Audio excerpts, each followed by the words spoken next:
சளியில வந்து நமக்கு ரத்தம் வர்றது ஒரு கன்சர்னிங் சிம்டம். ஏன்னா யூஸ்வலா வந்து சளியில ரத்தம் வரக்கூடாது. ஸோ ரத்தம் வந்துச்சுன்னா நம்ம வந்து அதை கவனமா எவாலுவேட் பண்ணணும். ஸோ ஃபர்ஸ்ட் வந்து இதுக்கு வந்து ஒரு நிறைய காரணங்களால சளியில ரத்தம் வரலாம்.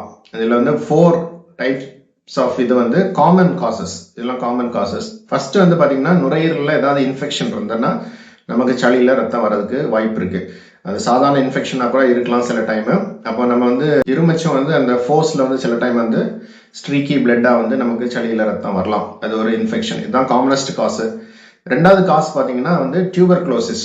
நம்ம நாட்டில் வந்து டிபி வந்து ரொம்ப காமன். இன்ஃபேக்ட் வந்து உலகத்திலேயே வந்து maximum number of TB patients வந்து இந்தியாவில் தான் இருக்கிறாங்க. ஸோ சளியில ரத்தம் வந்து டிபியோட ஒரு அறிகுறியாகவும் இருக்கலாம். மூணாவது காரணம் பாத்தீங்கன்னா வந்து நமக்கு வந்து பிரான்கெக்டசிஸ் ஒரு கண்டிஷன் இருக்கு. பிரான்கெக்டசிஸ்னா வந்து இவங்களுக்கு நுரையீரல்ல உள்ள அந்த ஏர்வேஸ் இருக்குல்ல, காத்து எடுத்துட்டு போற அந்த ஏர்வேஸ் வந்து சில இடத்துல வந்து விரிஞ்சிருக்கும்.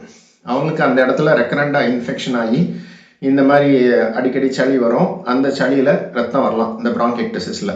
நாலாவது பாத்தீங்கன்னா லங் கேன்சர். ஸோ வந்து லங் கேன்சர்லயும் நமக்கு வந்து இந்த மாதிரி சளியில ரத்தம் வரலாம். இல்லைன்னா ஃப்ராங்காவும் ரத்தம் வரலாம். ஸோ வந்து லங் கேன்சர்.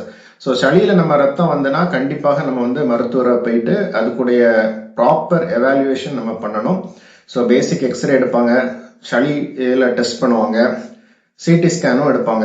ஏன்னா சளியில ரத்தம் வர வந்து ஒரு முக்கியமான ஒரு ஆபத்தான ஒரு இதனால டீட்டெயில்டா நம்ம பார்க்கணும். சிடி ஸ்கேன் பார்த்தீங்கன்னா அது என்ன ரீசன் ஓரளவுக்கு நமக்கு தெரிஞ்சிடும். பிளஸ் சளி டெஸ்ட்ல ஏதாவது பாசிட்டிவா வந்தா அதுக்கு நம்ம ட்ரீட்மெண்ட் பண்ணாலே நமக்கு சரியாகிறதுக்கு வாய்ப்பு இருக்கு.